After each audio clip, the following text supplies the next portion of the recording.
Olá, seja bem-vindo a mais um episódio do LAC Impact Voices, nessa segunda temporada do podcast que dá voz às empresas que fazem a diferença com qualidade, sustentabilidade e impacto positivo. Sou Lucas Machado e hoje eu converso com o Dr. Antônio Valente Júnior, fundador do escritório Antônio Valente Advogados. Doutor, agradeço desde já a sua participação, ter aceitado o nosso convite. Vamos falar sobre o escritório, sobre a trajetória também do senhor dentro do escritório, com as pautas que se voltam. Bem-vindo. Vamos lá, a gente agradece mais uma vez, né, pelo convite para poder participar dessa série. E falando mais um pouco da nossa trajetória, ela se iniciou há bastante tempo, enquanto a gente ainda era empregado de empresa pública, da administração pública indireta aqui do país, do Brasil.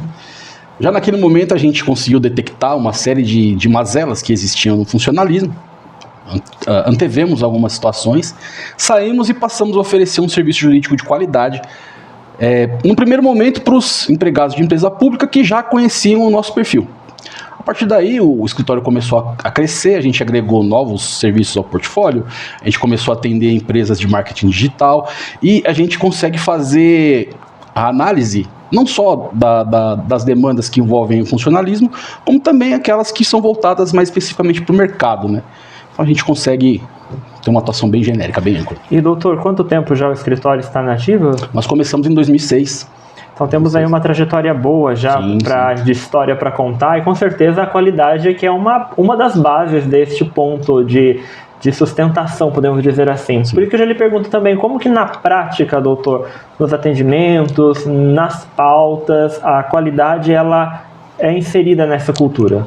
Nessa trajetória anterior de empregados de empresa pública, nós tivemos uma formação muito concreta no que diz respeito a controle de indicadores de qualidade. Então, isso é o pilar básico da nossa atuação. Procurar viabilizar a qualidade em todo o serviço que a gente presta. Aí alguém pode questionar, poxa, mas vocês não conseguem ganhar todos os processos. Infelizmente é uma circunstância que não depende da gente. A gente sempre vai utilizar a melhor técnica processual, a melhor estratégia processual e a melhor fundamentação jurídica. Aí o fato de ganhar ou não o processo depende do entendimento dos magistrados que vão enfrentar as questões. Doutor, assim como a qualidade, quando não abordada, ela acaba se tornando algo muito amplo, o ESG também. Dentro disso, doutor, como que, saindo um pouco do senso comum do ESG, como que esse tripé, ele acontece, é visível dentro do escritório, na prática? Essa questão do ESG, ela começou a entrar muito em voga atualmente, mas lá atrás, quando a gente também começava a trilhar esses caminhos em paralelo, dentro da empresa pública que a gente trabalhava e no mercado, a gente começava a perceber que existiam demandas que não eram atendidas naquela época. A gente já começou a ficar antenado com isso. A gente já começou a estudar, a gente já começou a se preparar. Porque se você não estuda, você não se prepara, você não tem como assimilar esses conceitos, assimilar esses princípios. Então, a gente começou a perceber que a sociedade estava mudando como um todo, que a gente tinha que estar atento às demandas sociais, ao impacto positivo que a gente tem como causar no mundo, nas pessoas que estão em volta da gente, não só com serviços de qualidade, mas também com princípios éticos, com contribuições concretas com o meio ambiente que a gente está inserido, entendeu? E como que acontece, doutor, sustentabilidade dentro de um escritório de advocacia? Que práticas do cotidiano, junto com colaboradores, por exemplo, a gente pode citar para quem nos escuta, para saber, dentro de um escritório acontece dessa forma? Esse é um tema extremamente sensível, porque o meio jurídico é um meio que ele é refratário a mudanças por natureza. Uhum. A gente sabe que a gente tem o exemplo que ocorreu durante a pandemia, em que nós conseguimos utilizar todas as rotinas de um escritório de advocacia de forma remota, de forma telepresencial. Não havia atividade presencial. Então, hoje em dia, nós temos condições de prestar um serviço dessa forma.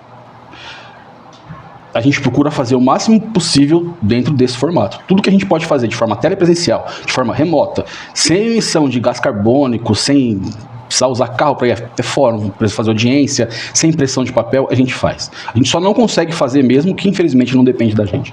Isso vai atrelando também tanto as grandes ações quanto as pequenas e gera impacto também, doutor, em quem está ao redor, na comunidade. É neste ponto que eu pergunto sobre responsabilidade social, porque não é somente a parte externa, né, comunidade, mas também colaboradores, parte interna. Sim. Como que a empresa ela gera um impacto positivo nas pessoas e na sociedade? No caso, o escritório gera. Aí, como é uma circunstância que depende já da gente, né, os nossos colaboradores atuam todos de forma remota. Ninguém trabalha de forma presencial. Qualquer tramitação de documento que a gente tem entre nós, entre os nossos clientes, ela é feita de forma digital, não há impressão de papel. E isso também, doutor, vai contribuindo para que, podemos dizer, a questão do estresse para chegar até o escritório. Estamos falando, onde está situado o escritório, para quem nos assiste? Nossa sede física é aqui em Carapicuíba, na Grande São Paulo. Então estamos falando de Grande São Paulo, né? Uma cidade totalmente com um tráfego intenso, até o colaborador chegar ao escritório. Isso também é muito importante, porque acaba mexendo com a questão ali externa e interna. Por isso que também a questão da tecnologia é muito importante nesse ponto, doutor, do teletrabalho, né? Como que, além deste ponto, a tecnologia está inserida no escritório? Além dessa questão da gente usar todas as ferramentas digitais à disposição para a gente poder ter um trabalho remoto, proporcionando... esse exemplo que você deu mesmo do deslocamento, ele é emblemático. Porque hoje em dia a gente vê aqueles congestionamentos quilométricos, pessoas gastando 2h30 para ir trabalhar, 2h30 para voltar, isso é um absurdo. E a gente tem condições de fazer alguma coisa concreta para que os nossos colaboradores, pelo menos isso, não passem, não sofram. Então, além dessa questão do trabalho remoto, a gente está começando a implementar cada vez mais ferramentas de inteligência artificial. Claro que a gente não pode encarar a inteligência artificial como se fosse a resolução de todos os problemas. Porque se você entrega todas as demandas na mão dela, ela acaba tirando a sua capacidade de raciocínio. Mas, do ponto de vista prático, o que a gente pode fazer, sem tirar o olhar crítico do ser humano do processo, a gente vem fazendo. Interessante que o escritório, então, com a inteligência artificial, ele acelera processos Sim. que podem ser, assim, acelerados Sim. com a questão da tecnologia, mas a palavra final Sim. é do ser humano, Sim. mantém esse ponto. E é isso também, doutor, que é uma visão de futuro. Sim. Como que o escritório ele já tem pautado, preparado, podemos dizer assim, projetos para um futuro próximo? Você diz dentro da... Dentro da ação geral do escritório. Da ação do escritório? Isso. Tá. Isso está no estágio muito embrionário ainda, acabei nem comentando com o meu parceiro que está aqui participando da entrevista, mas a gente está formatando alguns aplicativos que vai nos auxiliar não só na gestão processual, né, nas rotinas administrativas do escritório do dia a dia, mas também vai nos auxiliar na interface com o cliente. A gente está bolando algumas coisas aí para poder possibilitar que o cliente nos conheça, nos aborde e nos contrate através desse aplicativo. Claro que isso tem uma série de implicações éticas que a gente vai precisar esclarecer junto do órgão competente da OAB posteriormente, mas nós estamos maturando essas ideias ainda. Tá nesse projeto. E dentro disso também, doutor, a LAC, vamos falar sobre esta junção. A LAC faz parte já também da trajetória Sim. do escritório, assim como o escritório agora integra a comunidade da LAC.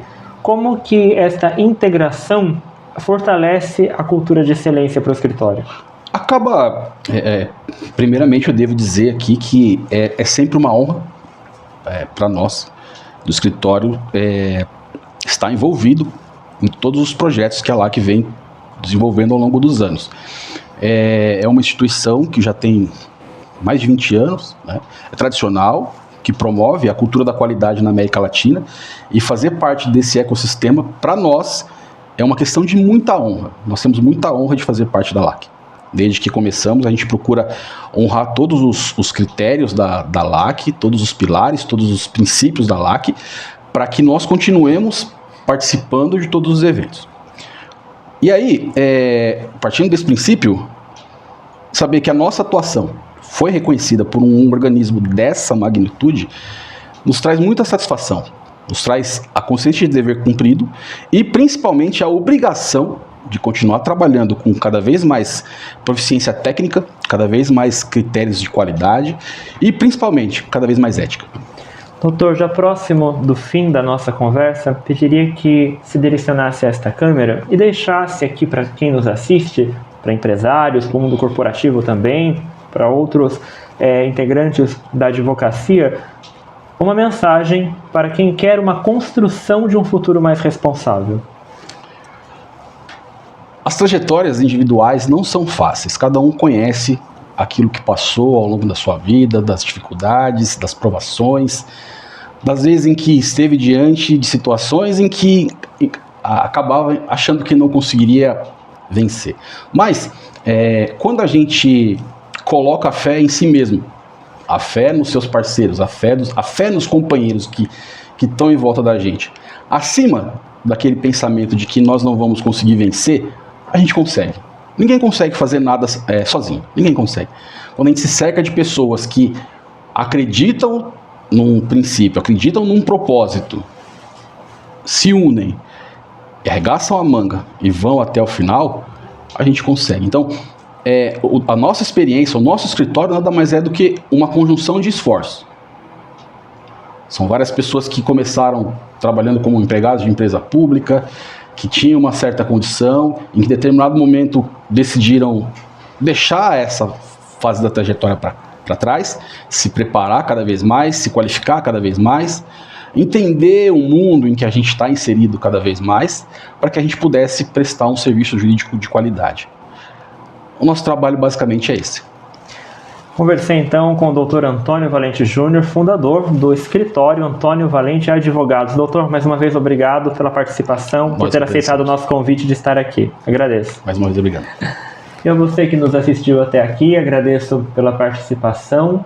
E se quer conhecer um pouco mais sobre a LAC, visite nossas redes sociais. Lá acontece todas as atualizações das ações, dos eventos e iniciativas na América Latina. Eu fico por aqui e até o próximo episódio.